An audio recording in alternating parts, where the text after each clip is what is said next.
Guys, there's overwhelming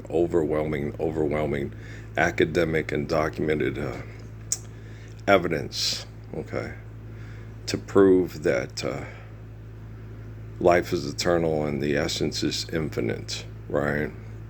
And then there's scientific validation that's been proved beyond any reasonable doubts before even Y2K, right? So when I claim to be the one they call Lord, born of Ralph and Mary, through all the documentation of the evidence, not just one book, not just one group, but cumulative evidence, okay?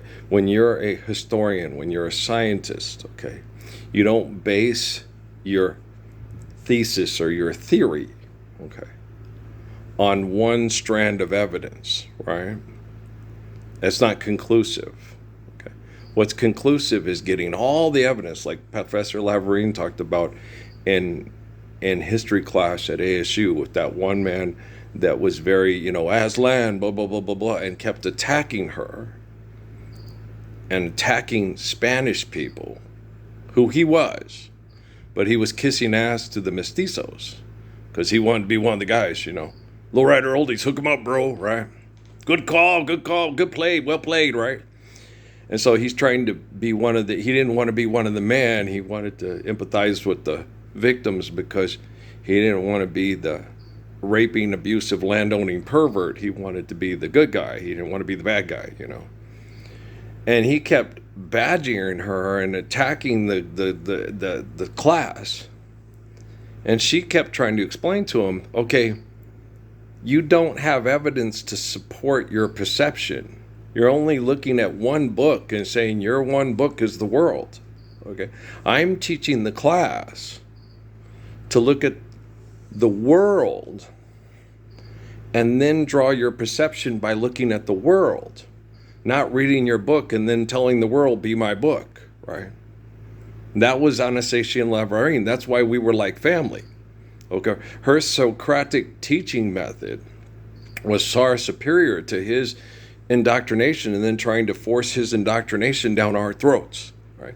So finally, that's why she said I was like family. I jumped to shit. He was a bigger Hispanic guy who was kind of a bully, and he was trying to bully her in the class, and one of the guys had to step up, and I didn't want to intervene because it was her class. Okay, I wanted him to respect her when she told him what was up. Okay. And then he didn't. And then I kicked his ass. Then I said, hey, then I explained it to him, She explained it to you, but a guy who can kick your ass explains it to you, and now you're going to shut the fuck up, right? And he did. Okay. And I didn't say it that way. I was nicer. Okay. Because I followed her lead. But then after that, she told everybody in class, this is Ralph, and he's like family. Okay.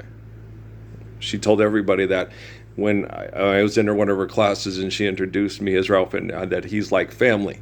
Okay. Because this man, who was supposed to be family with her according to tribalism, attacked her with his book and his indoctrination,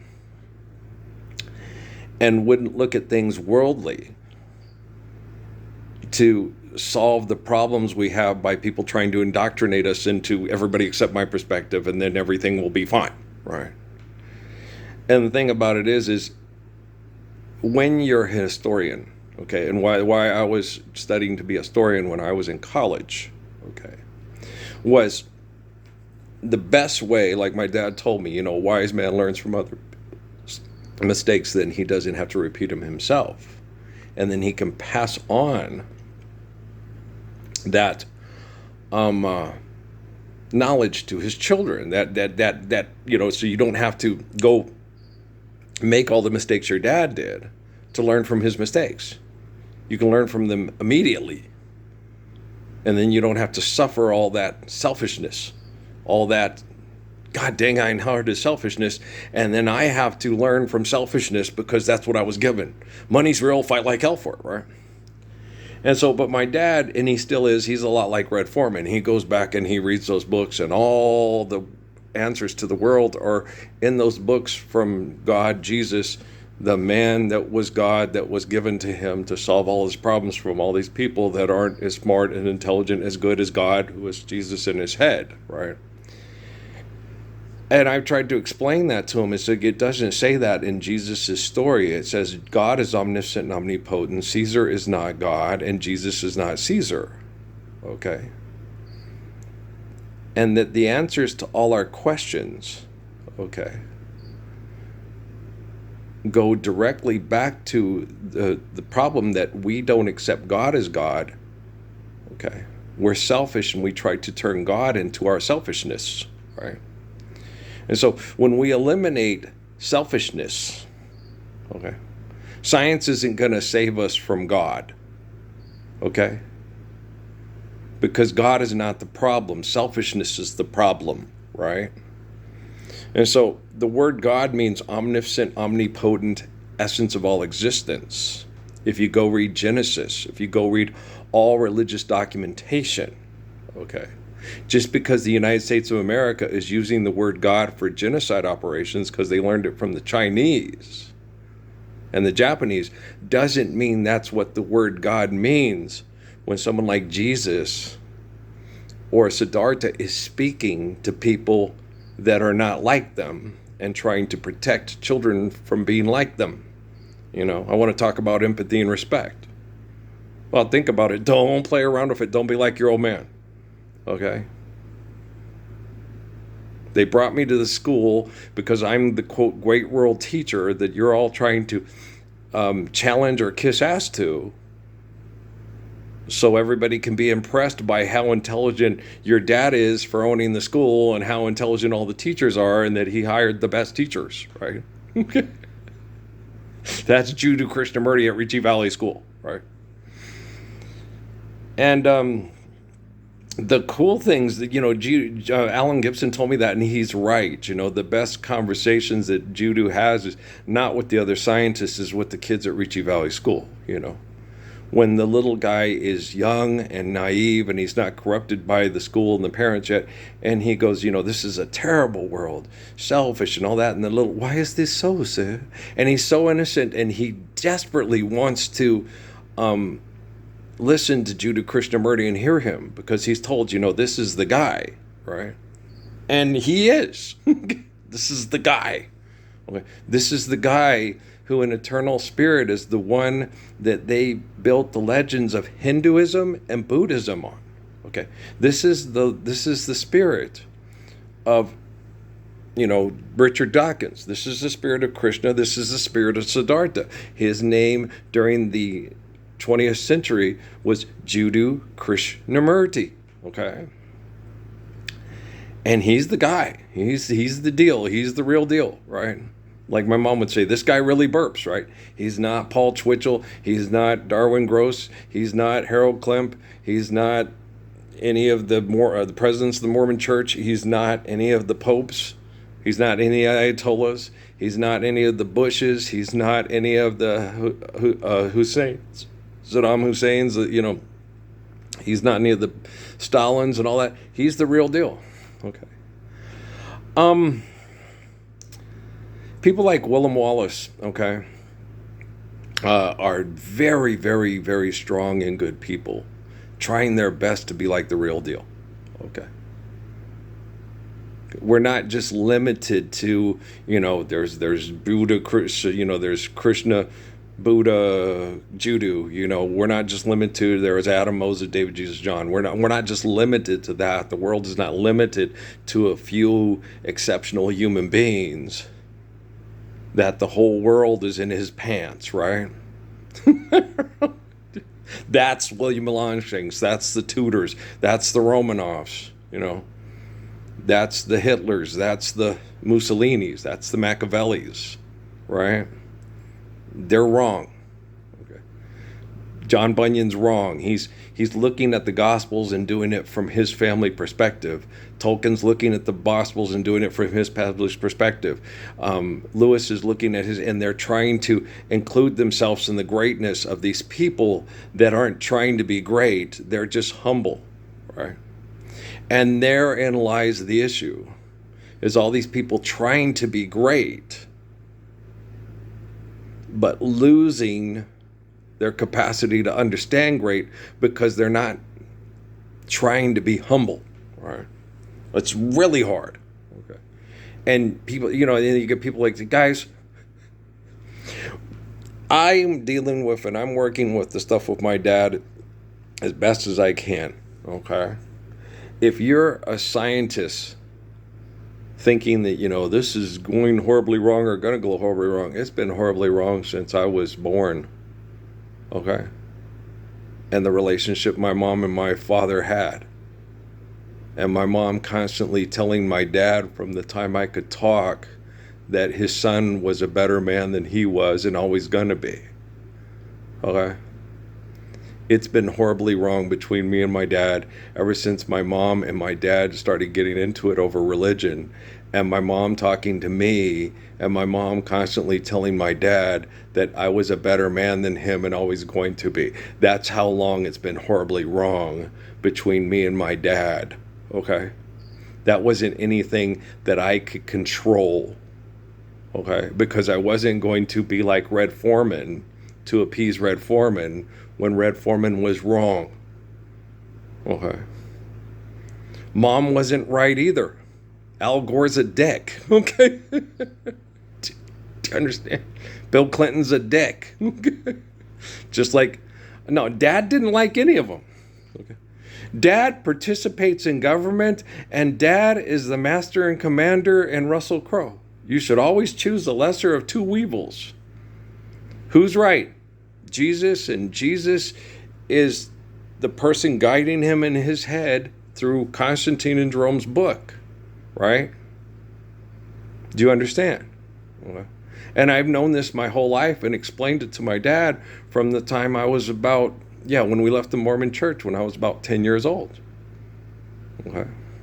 When I told him, where you're going to get your religious instruction is wrong, and I'm not going back. And he told me that's an adult decision because he was having his doubts too. He didn't like Spencer J. Kimball either.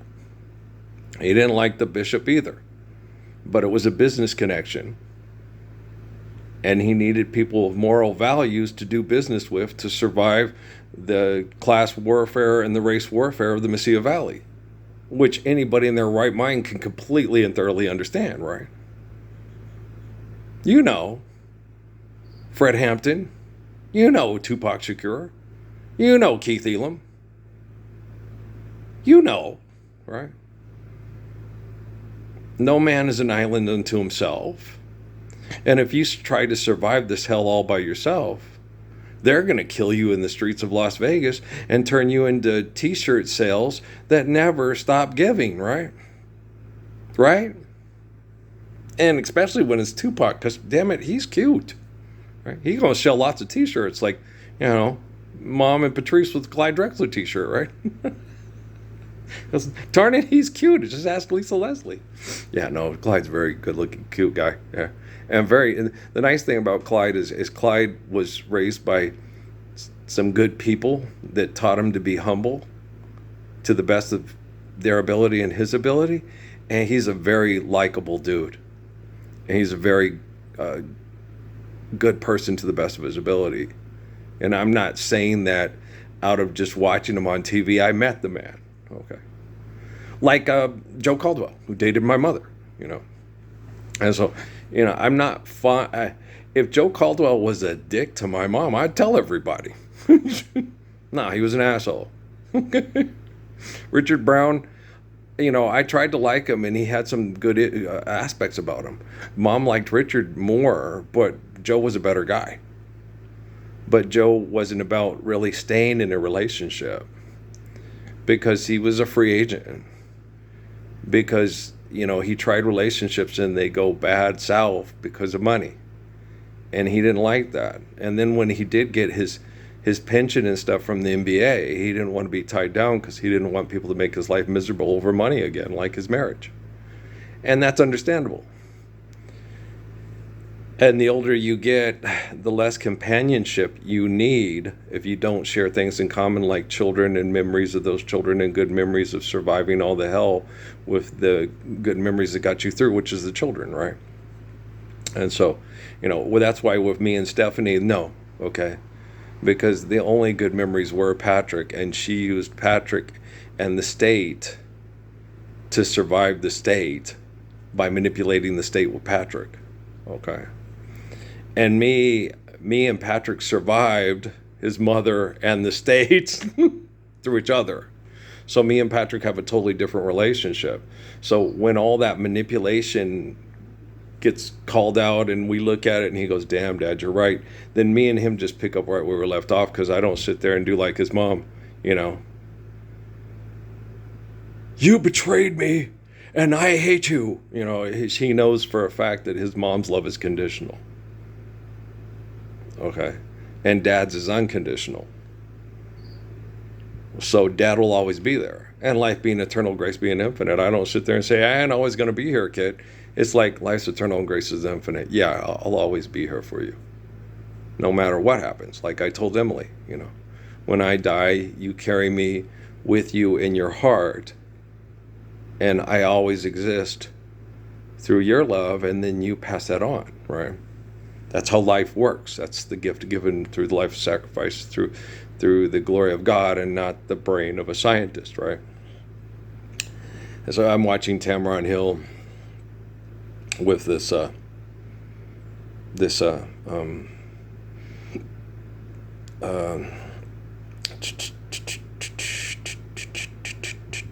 was it? I'm watching Tamron Hill with these kiddos that had an embryo put in them, and these scientists playing God with science instead of living the Lord's Prayer. So there's less of a necessity to play God with science for child reproduction. And it's absolutely infuriating and frustrating. I went to talk to my dad about it, and he usually, just as always, gives me a blank look and acts impatient like I'm talking to Element, and then goes back to reading his books that he's read 35 times. And then he talks to Jesus constantly. And then I come and tell him what Jesus said, and then he gives me a blank look, declares me an egomaniac, and he has to listen to this crap all the time, and I never shut up.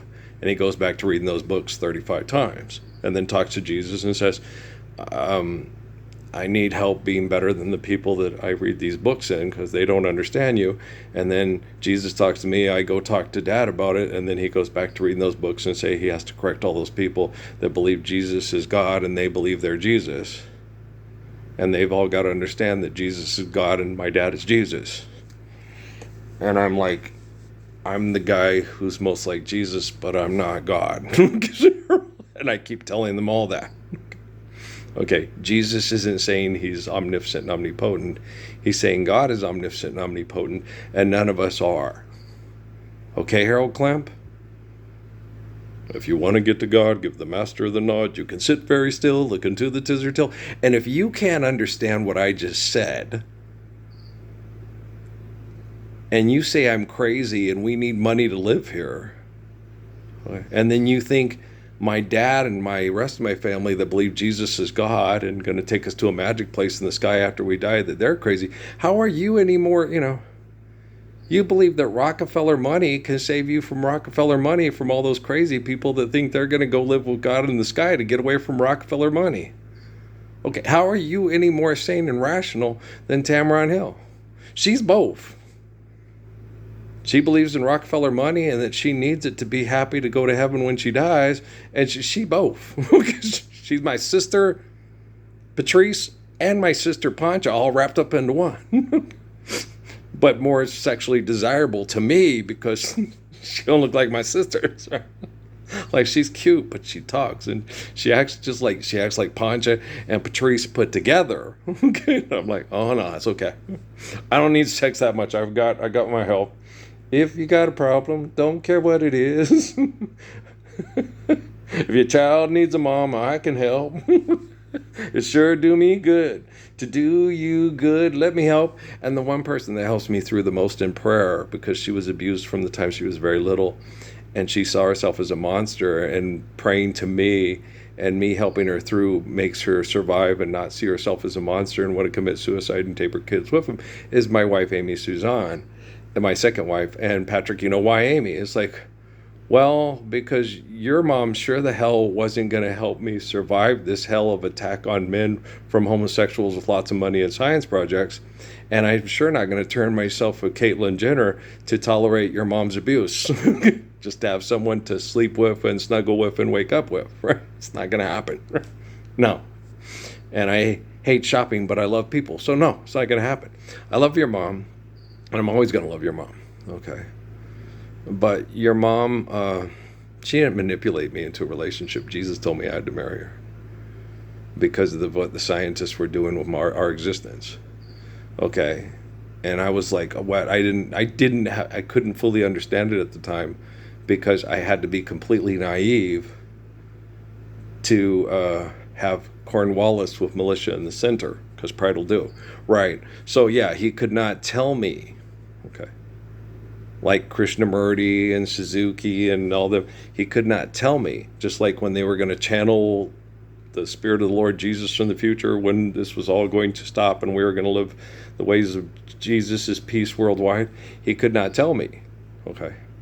Because if you tell the devil, okay, it's going to be September 23rd.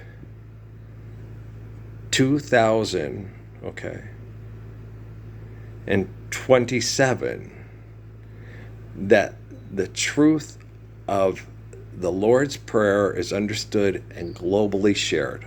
Okay.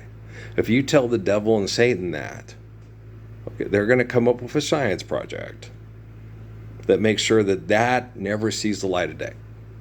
Okay.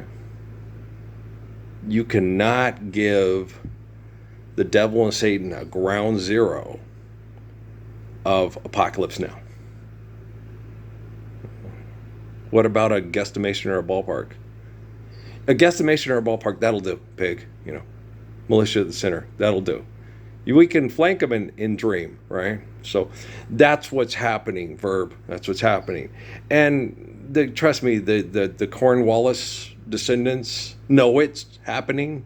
Same with the Chiang Kai-shek and Mao Zedong descendants, and the Mussolinis and the Tolkiens and the Lewises and the Lewises there, and the protocols is Zion there, and Mark Zuckerberg. He knows it. Okay, they just they want to win. Let Mark win, and they want it to be their group to beat the other group. Okay, and the only way to beat the other group is to use Parsons, right? And so, yeah, and I know that's what's going on. I'm not stupid, okay? But, you guys, life's eternal, grace is infinite, okay? And I'm not talking to that wicked, disgusting, selfish brain that trapped the soul in the brain. I'm talking to the soul, like I tell everybody, right? And they think, oh, he's just making that. I'm not making this up. You know it, okay? You guys told me you could take the soul and put it in a bottle. Yeah, for like thousands of years. Like on that Avatar movie with the Last Airbender and stuff. Yeah, I get it. And so it's like, yeah, and so it's like, and they're like sitting there going, this is, and you're like going, guys, okay. When they had these things and, what if AI kills us all? They're not talking about you and me. They're talking about each other. They're talking about everybody in the room. What? They're not talking about the people outside of the room. You're not good enough to be in the room. Okay? When they're talking about AI killing human beings, they're talking about them. They're human beings. You're not a human being. Okay? You're the guy who's a killer on the road. His mind is squirming like a toad. If you give this man a ride, sweet memory will die killer. That's who you are. You're not in the room. Okay? You're the racist dude who's having sex with the racist general's wife on SWAT. And you're not in the room with Street and Deke and Hondo and so on. So do you understand? So when they talk about AI is going to possibly kill us all, they're talking about everybody in the room. They're not talking about the racist guy who's having sex with the general's wife who's their political candidate. Do you see what I'm saying? Okay, you're not peers. Okay, do you understand? Okay. I've always understood. I just, I have immaculate faith, because life's eternal and grace is infinite. So I never give up on anyone, period. Okay. Some people, I have more hope that they will immediately change. Okay. I obviously have more hope that Max and Emmy's mommy will immediately change than Baron's daddy, right? And it's for obvious reasons, right? And so there's just Jennifer has a better intentions and a better heart in her addictions than Donald does. Okay. We all know Donald's addiction is more insidious and based off of things that are more of a vicious and selfish threat to people than Jennifer Lynn. Okay. That Jennifer Lynn has some valid criticisms of Donald John. Okay. And Donald John has less valid criticisms of Jennifer Lynn, right? Okay. They're both sinners with lots of money and no idea what's whack and what's dope. And Keith would get away with him and then go play video games with Preem and then have prayers with Earl, right? We all know that, right? Okay. I really like Keith. I like Keith a lot. They killed Keith not long after my time in Sierra Vista for a reason. Okay. Keith Elam was murdered by corporate leeches for a reason. Okay. Because, if he was given access to me in a manner in which it was consistent and most significant, he would let people know. Okay. This is the guy that Malcolm X was talking to. This is the 13th 22nd Redeemer. This is him. Okay. And one man who was more influential and that we connected to, emotionally.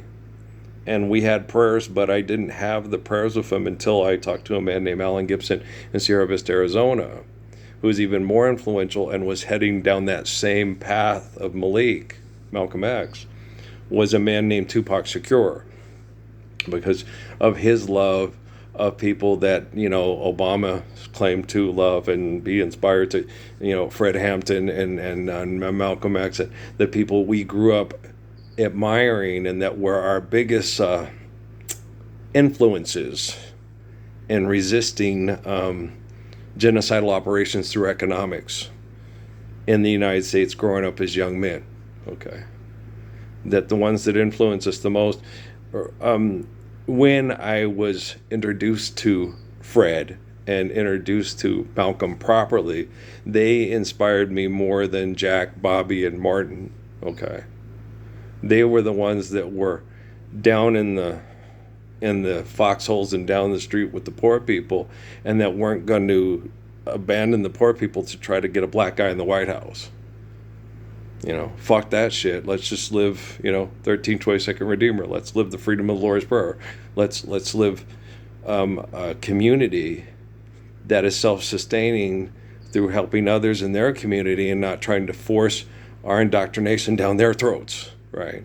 Let's just be free from tribalism and live with who we want to live with, love who we want to love, and not have people abuse us for doing it, right? And if you don't like living in Nebraska or South White Alona, you can get up and go and be the loving family and go live in Virginia, right? Or Maryland, right? Where you can be married to anybody you want in Maryland, right? So it was one of those things. But the thing about it is this, my thing is, if a bunch of people get together in bumfuck Idaho and they just want to be around white people and listen to white people music and do white people dances, then you might not want to take a brown wife and go live next to these people in bumfuck Idaho, right? You know, old Marty Bottiger. I knew somebody that I ain't from bumfuck Idaho. If I was from bumfuck Idaho, I wouldn't meet Bobby DeBards or Natalie Cole neither at Circles Records on Central and Roosevelt, right? I ain't trying to impress you. You ain't got a big pair of brown eyes, a big boot, you know, some nice titties and a big old butt and some nice thighs and a pussy, Marty. I'm just telling stories to help guys pass the time, you know, and have a good time, because they're real. Okay, I'm not Felicia Rashad on In the House, right? No, I didn't have things with Maya Angelou. You know, yes, what happened with Kelly Jo Minter's baby daddy was exactly what happened. Okay, it's verbatim. Okay, that's exactly what happened. He may not remember because he was coming out of the bathroom puking, but his manager said that it was exactly what it is needed to hear, and it was the best thing that ever happened to him. I thought I was fired. You're fired. Tom wants to talk to you. I'm like, oh shit, you know, Al, because Al told me that, but Al didn't seem upset, but I thought, I'm still fired. You know, Al's just trying to be a brave face, right? No, he complimented me. He said, try not to do it again, but this is what they said. And I was like, okay, cool. Because, you know, it's like Brian Regan with The Boss, you know, he's right. You're not going to get any prizes, right? And that's more or less what Tom did. And Al was like, I told you he's JC. He's the man. He's Jesus. He told everybody he met that. Oh, this is our boy Earl, and he's Jesus Christ. As my boy Al told, you know, my quote-unquote boss at Circles Records, yeah. He told everyone I was Jesus. Yeah. Everyone he met. He's bros before hoes. He's the best, right? He's Jesus. He won't sell you out. He's there to protect you. He's the first line of defense, even though it doesn't seem like it and or look like it. He is. He's our protector. He's our guru. He's Jesus. And that happened to me just about everywhere I went. That's why I never told my family. You know, my sister, you know, years later is, Earl, why did you never tell me these stories? I tell you, a prophet is a prophet, except in his own house, in his own hometown. You don't tell your family, you know. I'm right, you're wrong. You do. Okay, and I've done that with my sister, you know. Trace, don't, you know, you drink beer and smoke cigarettes and all this other stuff, and now you're drinking all these energy drinks to get up and do what you got to do. It's going to cause heart failure, and then you're going to end up dying very young. Oh, fuck you, Earl. Don't tell me what to fucking do. I'll do whatever I want. It's my fucking life. And then when she comes back and tells you it's happening, and you don't say, I told, so she yells at you even more. And you're like, you think you're so right. You think you're so good. You think you're so smart. You're nothing. You're sitting here mooching off dad. You hoodwink and con dad, and then you say, I'm a con. And it's like, I'm not conning anybody. He just gives me a place to stay because I get abused by all the assholes that are abusing you that I get up to stop and no one else does. And then, oh, you're full of shit. You're just crazy. Yeah, can I have an energy drink, please? Here, give me one of those blunts. I want to fuck. Bob, could you help here? Bob. Who's Bob? Nesta. Bob. She'll listen to Bob. Well, he's famous and he's cute. Could you talk to her, Bob? When she's blunted, could you talk to her? No, I love my sister, but you know, when she came to visit, you know, she came to hang out with Dad, and she wanted some things to do with Dad that she could possibly do business ventures with, you know, to connect and make money. It was like a Amway thing, you know. You find people that set up places for people to set up their RVs, and then you make money off of it. It's like an Amway thing. Well, she claimed, and that's what she wanted to discuss with Dad, because it's an imperfect setup for it. And he wasn't going for it, which I could have told her and would have saved her a trip and all that money. But she's always been smarter than me, just like the rest of my family.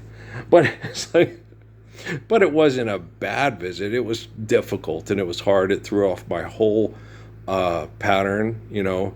As far as the parasites in the lettuce and everything like that, and me getting sick from it, that was just perfect timing to make me feel like the voodoo that you do, because those guys suck, man.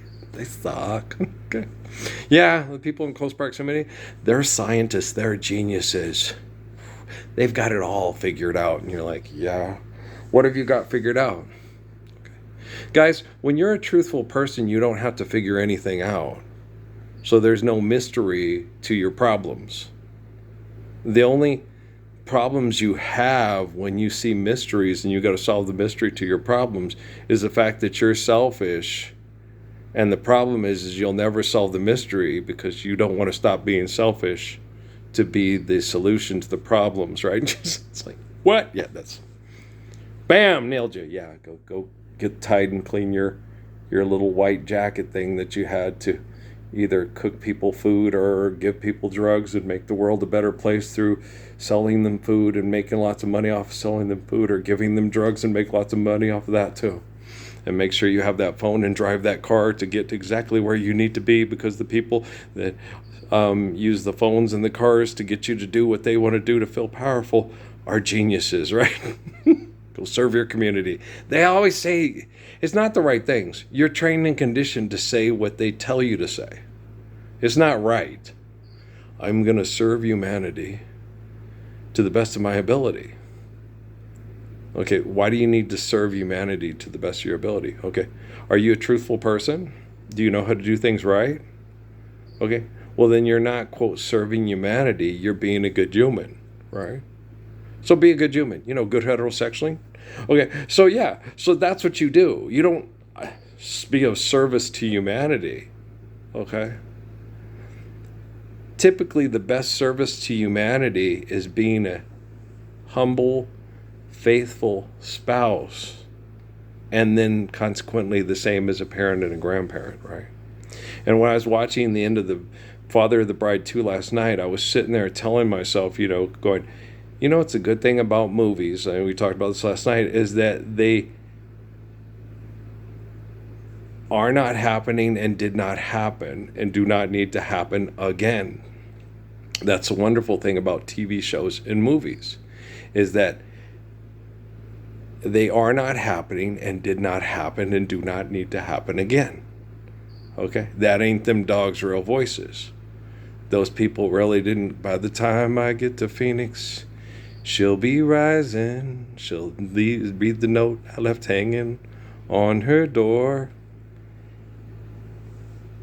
It did not happen, it will not happen, and it doesn't need to happen again. She'll laugh when she reads the part that says I'm leaving, right? That song is going to have a radically different meaning in the future. Because it's like,